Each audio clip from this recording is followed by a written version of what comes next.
Hello, everybody. Welcome back to another episode of Just That where I am playing, not was, where I am going to be playing Final Fantasy XIV.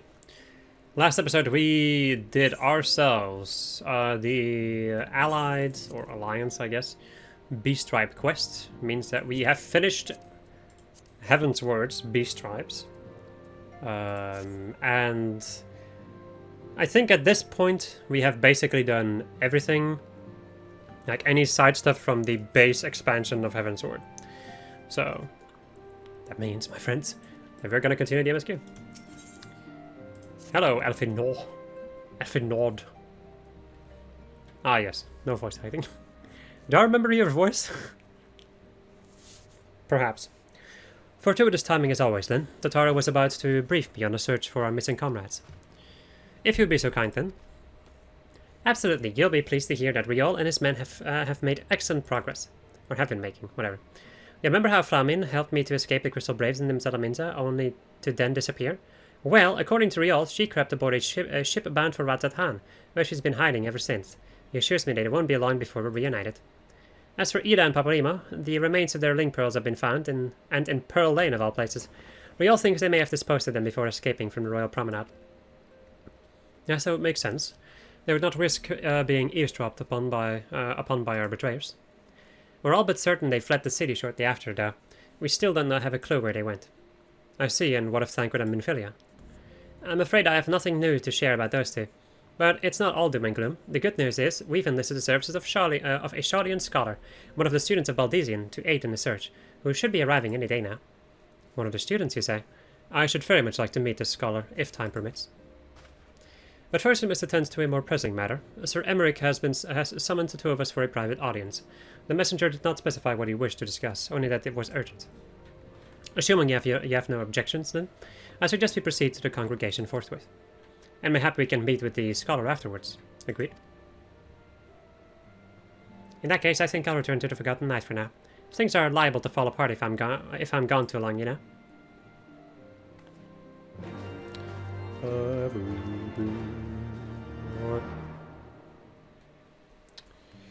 Alright.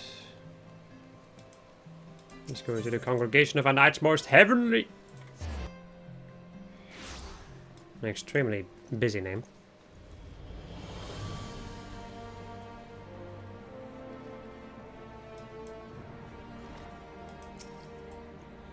Lord Commander is within. Pray proceed, miss. This'll be voice acted, probably. Hopefully.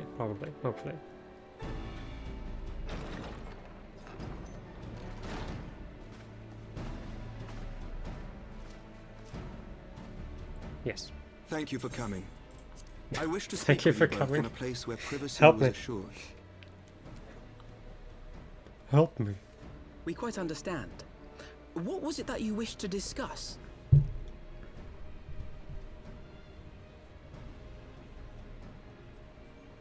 With my father's passing, the seat of the Archbishop lies vacant.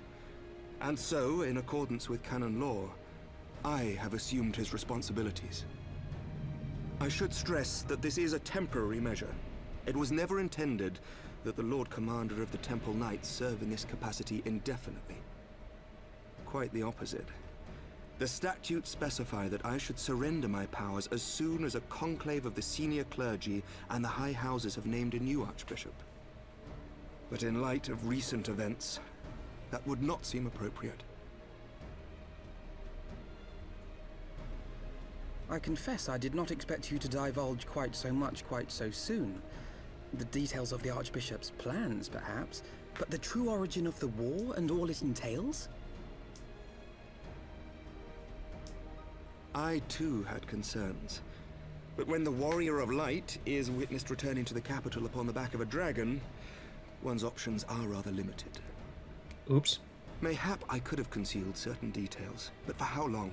And at what risk? Should the truth have come to light in the meantime, how would the people have viewed my silence? After 1,000 years of lies and secrecy, I could not well abuse their trust and hope to be believed. The time for deception has passed. I only wish the people agreed. That some would deny the truth I had anticipated, but not this many.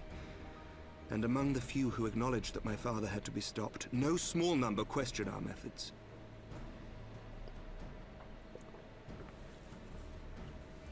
If they suspect a coup, it will not be long before some turn to violence. It has already begun, and that on both sides. Men and women of the cloth are being harassed in the streets. Some have even been assaulted in the Broom. Hilda and her people have formed a watch to help us maintain order, but such measures will not prevent the unrest from spreading. For all our talk of peace, the people remain frightened and confused. For their sake, we must bring the Dragonsong War to a definitive end.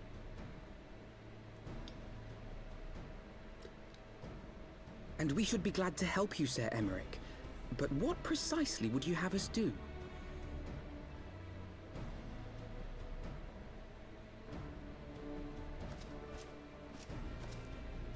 We wish to treat with the dragons of ffXIV. To that end, I would trouble you for an escort and an introduction.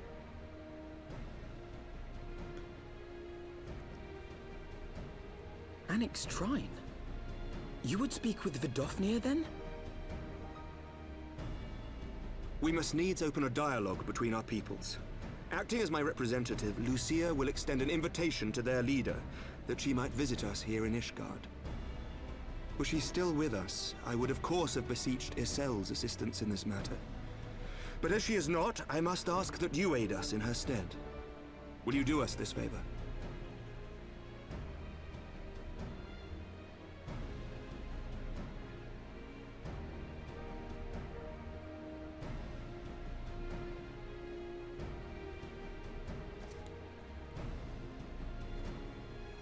Thank you, my friends.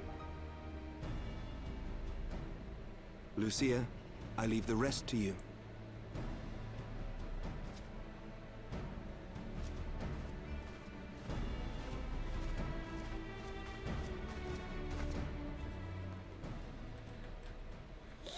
In the wake of the Archbishop's fall, the nation of Ishgard trembled, the faith of her people shaken to its very core.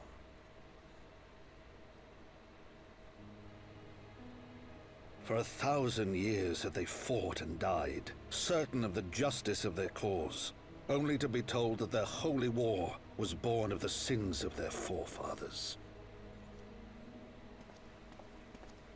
What then for those brave men and women, thus stripped of their righteousness but to despair, to deny the truth and decry its speakers?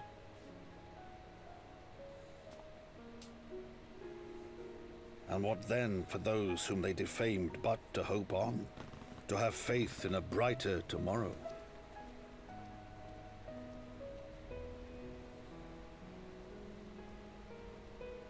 A tomorrow in which man and dragon might live together in harmony, then as distant as the very stars in the heavens.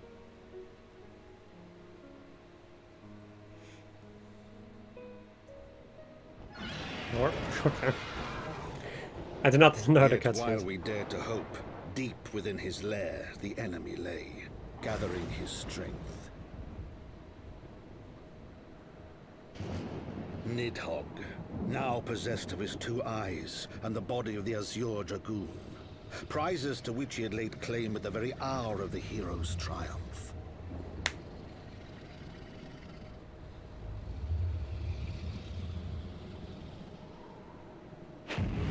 As desperately as we sought the solace of peace, the great worm craved the misery of war.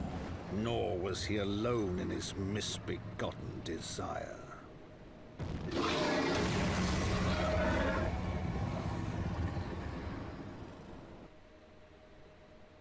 Of course, then when I don't do it, then the cutscene ends.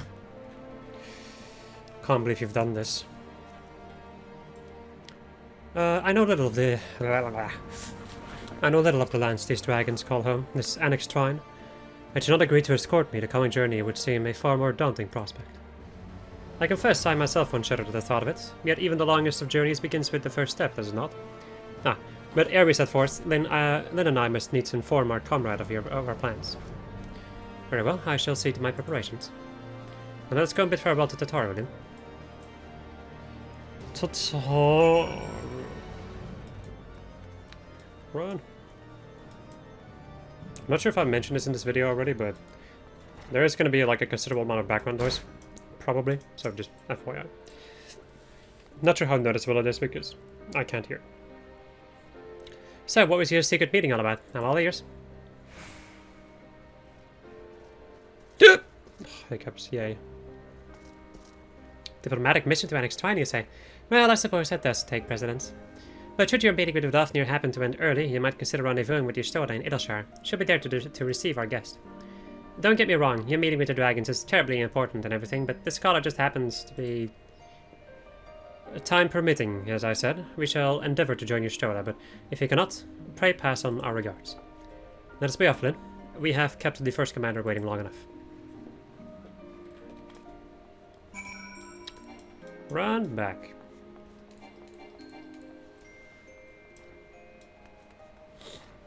I also do not at all remember the last job I used for, like, the last content I did. Yeah, ready then. Good. So am I. Urchin loaf. The path is long, but known to us. From Falcon's Nest we shall cross to Western Highlands and make for Tailfeather in the Divine Forelands. There we can stop to rest and replenish our supplies. Questions? If not, then the stables await.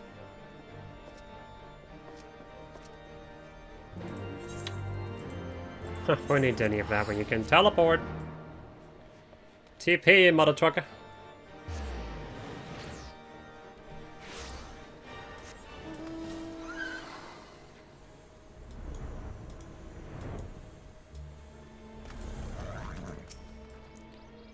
I always imagined that the first time I set up on Dravanian soil would be at the head of an army. And here I am, ready to treat with the brothers and sisters of mine enemies. Full well do I know how difficult it can be to set aside the past, though it was I who first proposed recruiting Izael to our cause. I questioned the wisdom of my words almost as soon as I had uttered them, and for a long time after that. Here was a woman with the blood of innocence on her hands, men, women, children, all slain in the name of the implacable Lady Iceheart. Yet she acknowledged her misdeeds and agreed to join us in common cause. At our side she fought in service to the greater good, even unto her dying breath. And while it does not absolve her of her sins, I hope that one day she will be remembered not merely as a heretic, but as a misguided soul who dreamt of peace. We ask much, Master Alfino, yet who can say what might come to pass should our negotiations bear fruit? Yes, of course. We must press on to ffXIV, if you will follow me.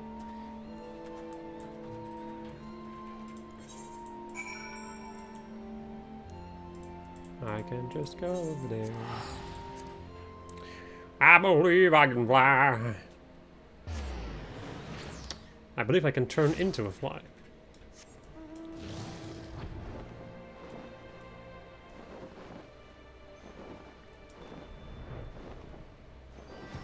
Hello. I don't think thou art ever welcome here, friend of Izael. But this one I do not know.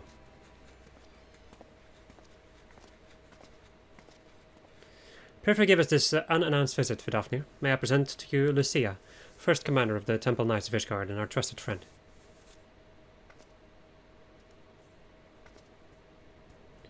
It is an honor to meet you, Vidafnir. I am come as an envoy of Sir Emeric, Lord Commander of the Temple Knights and acting leader of the Holy See. Indeed, you may speak freely. You may speak, knights, sorry. For 1,000 years, man and dragon have been locked in an endless cycle of bloodshed and sorrow. To our shame, we long believed your kin to be the architects of this war, but now we know the truth. That King Thordan and his Knights 12 did willfully betray and murder the great worm Ratatoskr, shattering the peace between our peoples. For 1,000 years, our leaders conspired to conceal this truth, a truth which was at last laid bare by the Warrior of Light, the Azure Dragoon, and Izael. Alas, a deception so intricately wrought cannot be undone in a moment, and our people labor to accept the truth. After an eternity of war, who would dare to dream that peace could at last be within our grasp? Yet dream we must, as Izael once did, and we must make that dream a reality, as she could not. We humbly beseech you, Vidafnir, join hands with us in friendship once more, before the eyes of my people in Ishgard. Most unexpected invitation. I have heard your request, knight. However, I cannot yet give you mine answer. May I ask why? This matter concerneth my sire. He must needs be consulted. Moreover, the Nath grow bold, even as they did before, and I would not leave my people at the mercy of the swarm. Then we will wait. After 1,000 years at war, we shall not give up on peace for want of patience. Fear not, knight. Thou shalt have mine answer within thy lifetime. So soon, my humble thanks. I shall bear your words to my lord forthwith, until we meet again.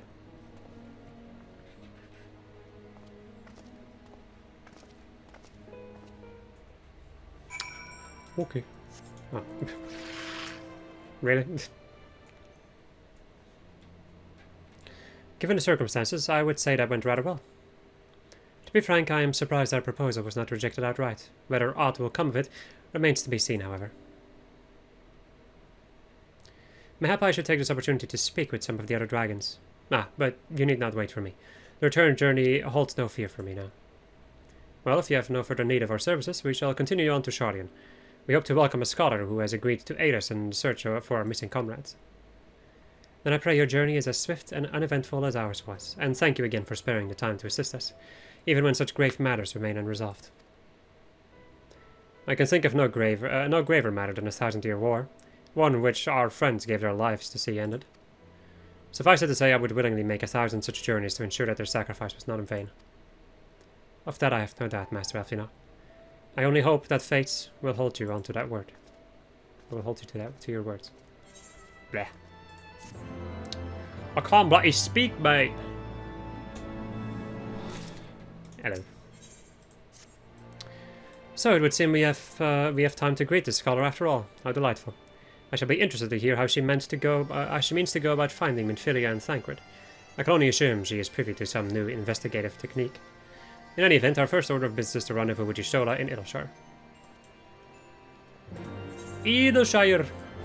Oi! Hoity-toity. Sorry, I'm so sorry. I hate myself so much.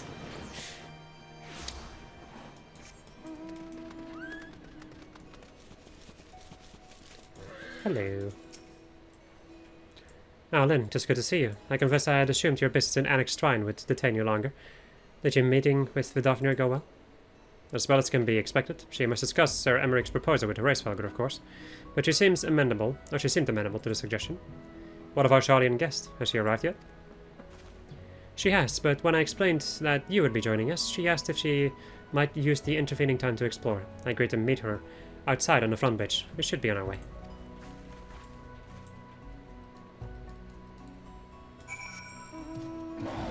Row. I got myself a T-Rex.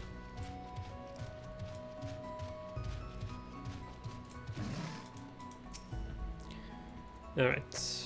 This will be voice acted if I recall. I sure as hell hope it will be. Right. Get rid of that. And give us this.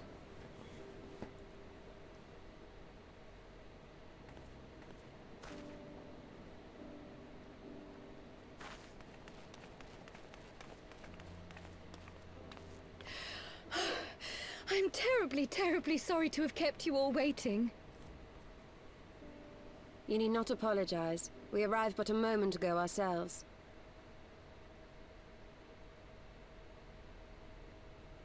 Pray, allow me to introduce Kral, who has recently come from the Sharlayan motherland.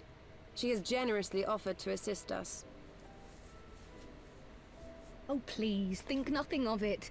A trip to Eorzea was long overdue. You must be the Warrior of Light. Yes, you certainly do look the part. A pleasure to meet you at last, miss. Just no reaction. And who is that I spy but young Alphonse Levieux himself? I dare say someone's grown an ilm or two in my absence. Or are those lifts in your boots?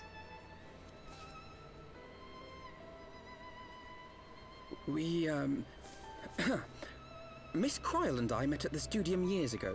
I shall forever be indebted to her for her sage guidance. It was no small task keeping him out of trouble, believe you me. The youngest ever to enter the studium, him and his sister, 11-year-old prodigies. Suffice it to say, social graces were not among his list of talents. Striding up to his seniors on his first day, head held high. What was it he said again? Thank you, Kryl.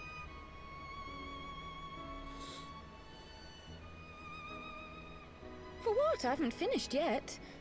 Would you care to attempt a more dexterous deflection?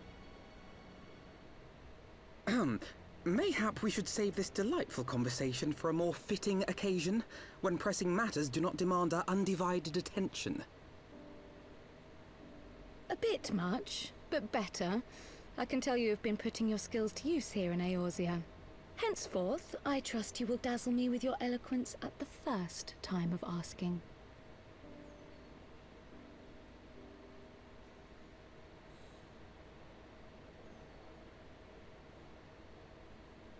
Right, on to more pressing matters. Finding Minfilia and the other missing scions. I gather you have new information to share with us. A new approach, actually. Tataru recounted the tale of your escape, and it gave me an idea. Simply put, assuming Thancred left some manner of trail when you whisked him away, as is almost always the case with teleportation magics, I am confident I can find and follow it. Then what are you waiting for? The wherewithal to do it. The fact is, my abilities aren't quite up to the task. Not in themselves, anyway. If I had Master Matoya's crystal eye, on the other hand... Then let us all call on her forthwith. I think it best that you explain your plan to her in person.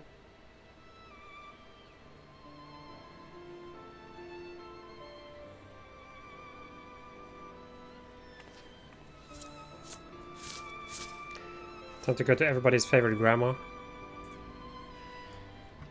I mean, Matoya is amazing a character though. I need to go all the way over there. I'll just meet you guys there.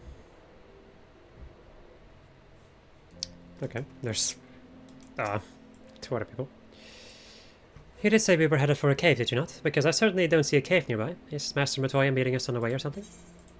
Haha, you fool. I've heard many stories of Master Matoya, some quite flattering, others less so. Rest assured, they are all true. This way. And have care where you tread.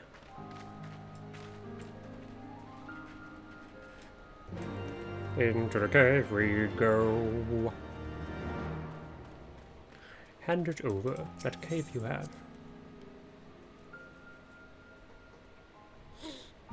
Oh.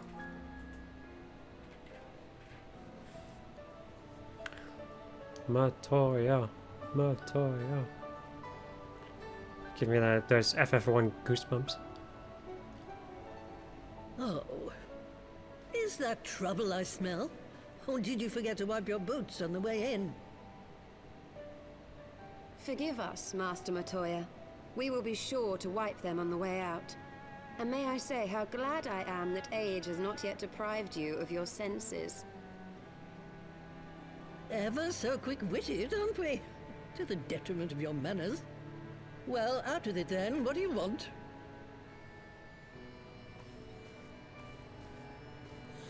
Pray, allow me to introduce myself, Master Matoya. I am Kryl, of the students of Baldessian.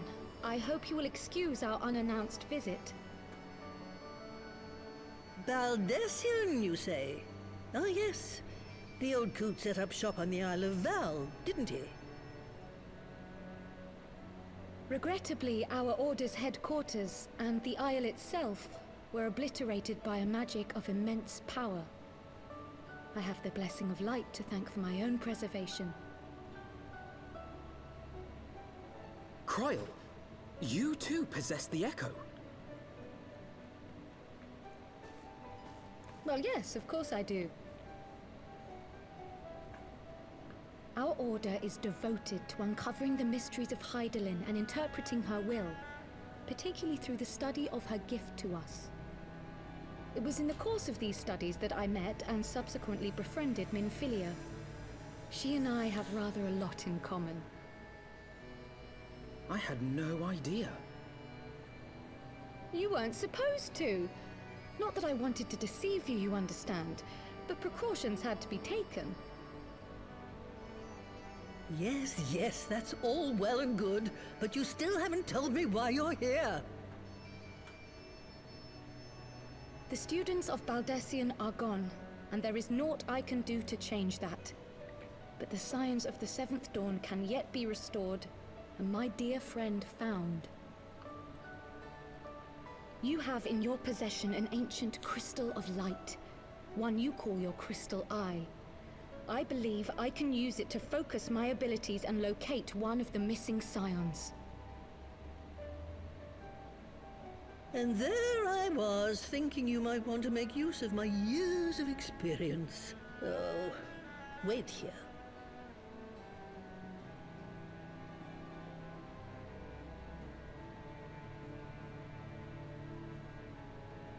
Long did I ponder the nature of this crystal and its familiar radiance, but never did I suspect it was a crystal of light. On the cusp of an umbral calamity, souls blessed with the power of the Echo invariably appear.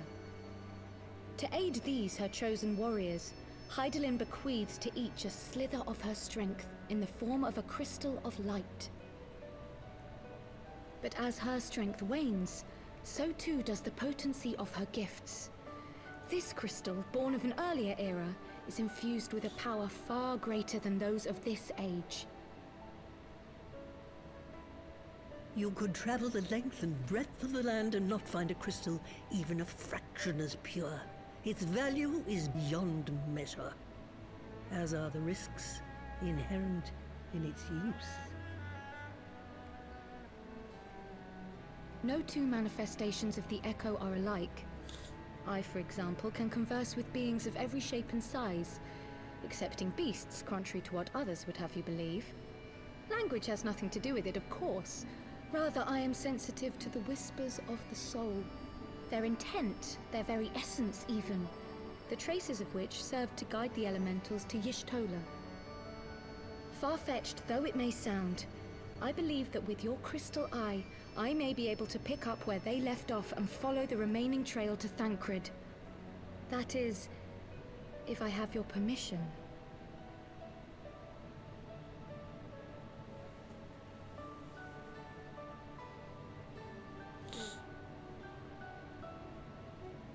Well, the poor sod's not going to find himself.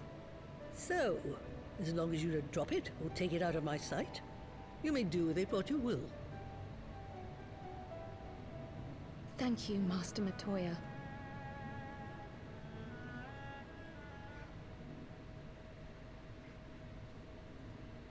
Then let us begin.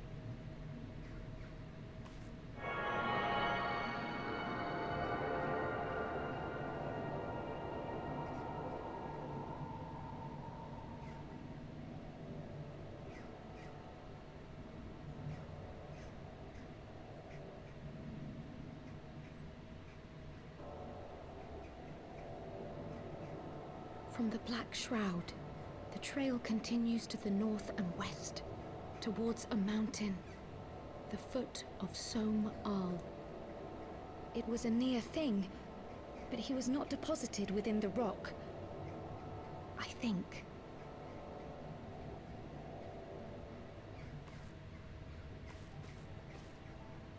The hunters of Tailfeather know those lands well. I say we begin our search there.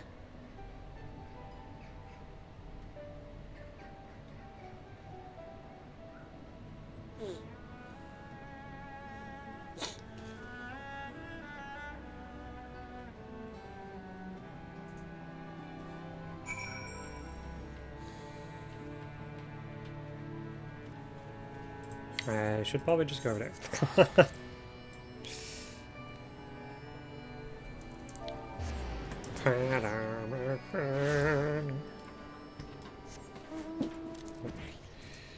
The cat is on the move. Were I to find myself in an unfamiliar wilderness, my first instinct would be to seek out any signs of, seek out signs of civilization. Ordinarily, perhaps, but in his wounded state he may not have wished to risk contact with strangers of unknown allegiance. Yet, even had Thancred chosen to remain in the forest, the hunters would have surely stumbled across his trail. Tailfeather doesn't strike me as an isolated outpost, though. Merchants and traders pass through reasonably regularly, do they not? In which case, we'll need to provide a more detailed description when we question the locals. Fear not, Gryle, I have already prepared several sketches of Thancred for that very purpose. This is impressive. You drew him from memory? A skill I acquired some years ago for reasons I no longer remember. I propose we split into two pairs. Yustola and I will inquire at the outlying encampments, while Lynn and Gryle question the residents of Tailfeather. Afterwards, we shall regroup near Lost at Vath and share our findings. Assuming there are no objections, let us be about it.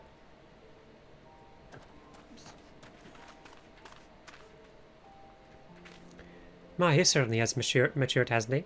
Hard to imagine he was once a boy who practiced drawing for hours to impress young ladies. Anyway, we had best get started. Find me when you have finished making your rounds. Let's...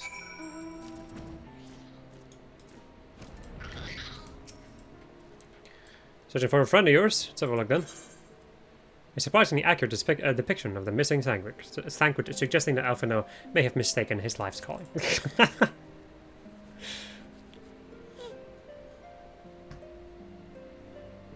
Nope. Ain't seen him around. Sorry.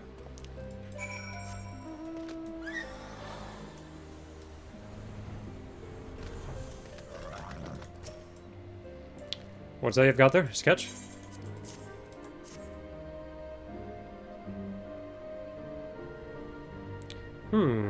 Can't say I know the face. You say he's something of a warrior? I heard a tale the other day about a Huron vagabond who brought down a Bandersnatch by himself, and with style. But they tell you he was dancing with the beast like it was the bell of the Bladen Ball. Sound like your man? Sound like your man? Bleh.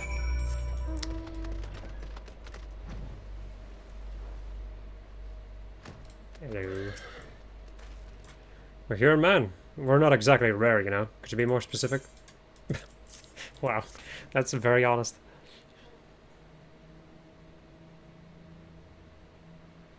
I did spot this one bloke a while back. Didn't get a good look at his face, but could have been him.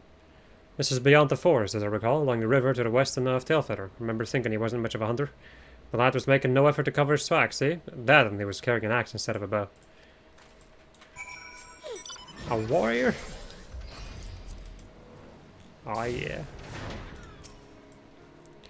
Finished? In that case, I think we've learned everything we can here. Let's see what the others have found out.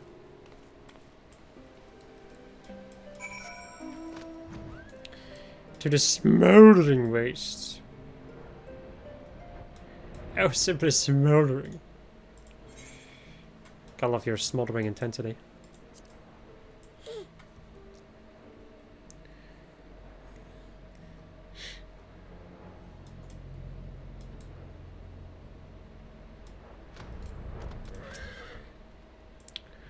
Waiting. Waiting. I hope you missed that particular thing. Let's go ahead and disable auto text because, or text auto advanced, because I don't think this is voice active. My apologies for our late arrival. We thought it wise to question as many hunters as we could.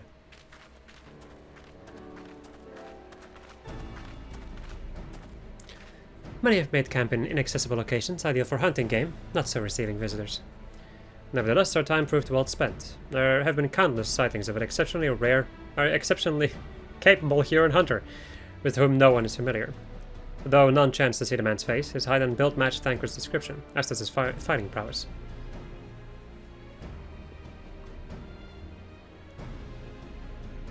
So you have heard the same tales. Be it as it may, we yet want for conclusive proof. Mayhap this is unrelated, but I heard a curious tale regarding a Vath trader.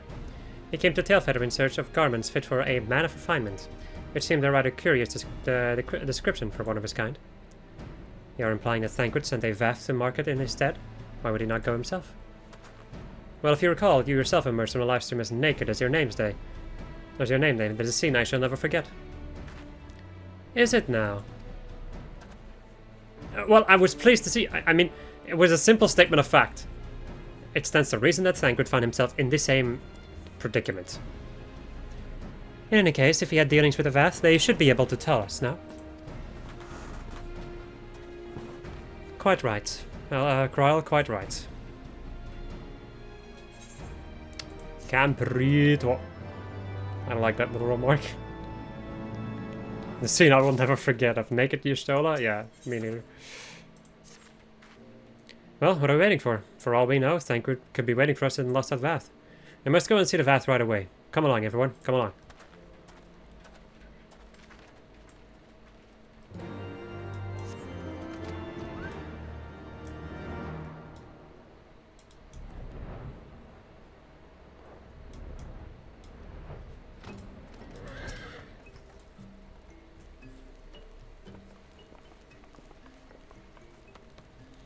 Great hunters, we welcome you once more to Lost at Vath. What do you seek today? We seek a man with whom we are told you may have had you may have had certain dealings.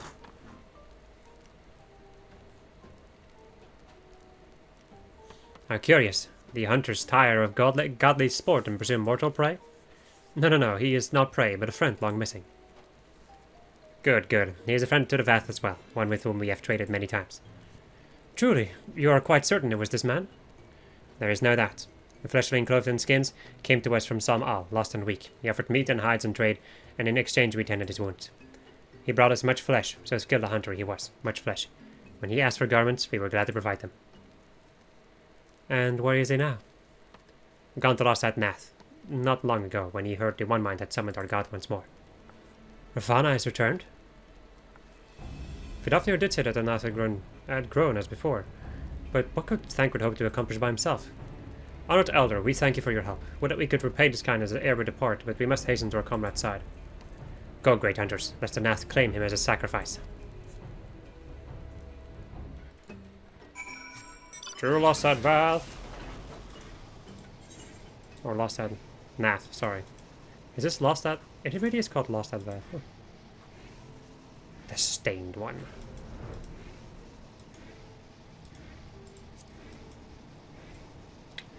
Time to go to Wheat Town.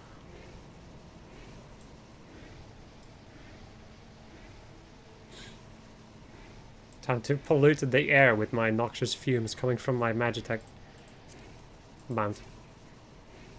What is this kind of thing called again? This Magitech thing? See if I can find it. A predator, right? Let's use one for what?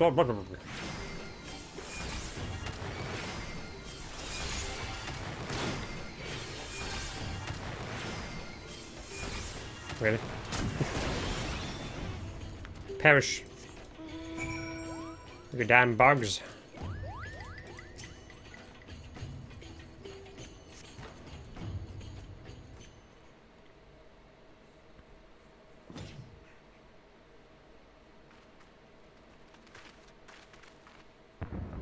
I think this may be voice acted. Who else could be? Yeah. Thancred. It could be Thancred. We must hurry.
This day, we reclaim the reins of history.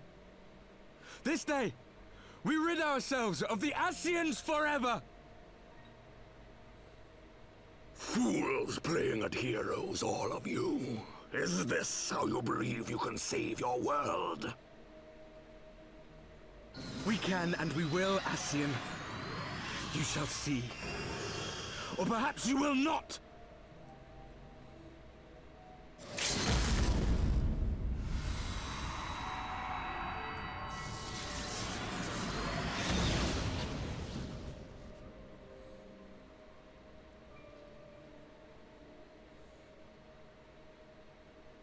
So you are the Warrior of Light, the savior of Eorzea.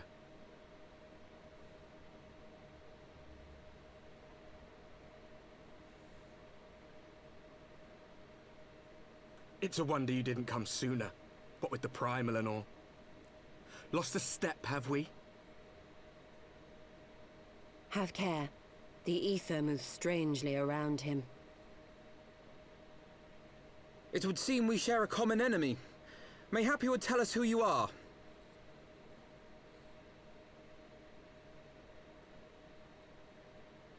Shall we show them?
Not very sporting of you to interrupt, but so be it.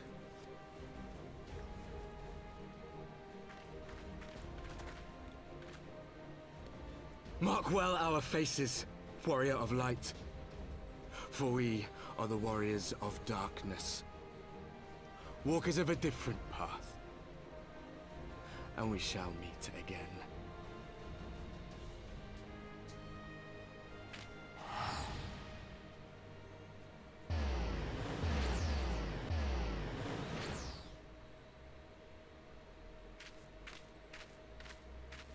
Warriors of Darkness? Really?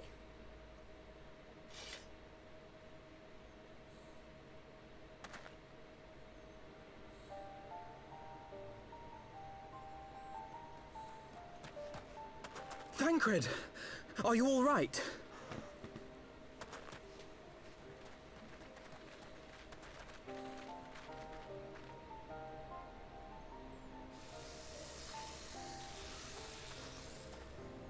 Pleasantries can wait. I'd rather not be here when the Nath arrive. Agreed?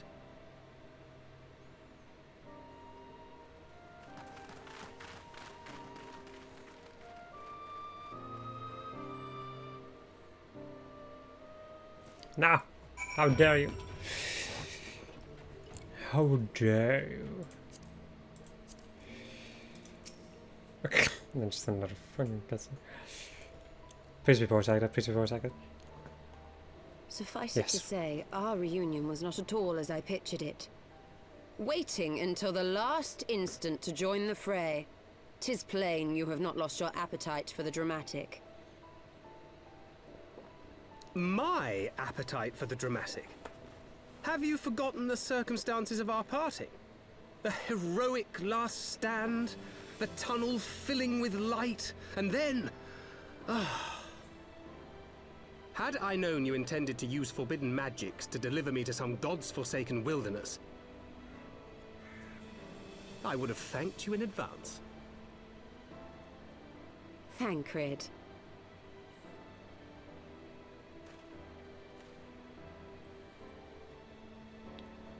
If nothing else, you might have warned me that I would emerge from the live stream in the Altogether. Eventually, I managed to fashion knives from some obsidian I found, and set about hunting for meat and hides. Given that I'm not all that skilled in leatherworking, it's probably for the best that I met the Vath before I was reunited with you.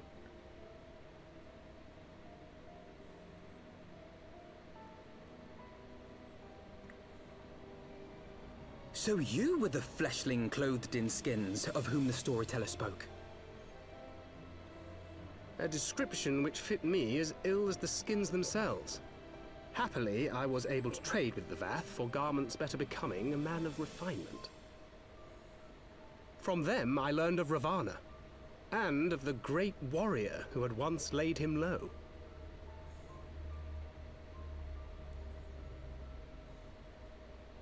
And thence did you conclude that were you to track the Primal's movements, it would surely bring you into contact with the Scions once more. It seemed a reasonable assumption. I could think of no one else with your enthusiasm for slaying beastmen gods. Until now, that is. Ah, yes. The self-proclaimed warriors of darkness. 'Tis only fitting that they stand in opposition to the warrior of light, I suppose. I glimpsed the leaders past, if only for a moment. They were confronting a man in black. An Ascian, I think. If these warriors are capable of doing battle with Ascians and Primals both, they must be possessed of powerful protection. Protection not unlike the Echo.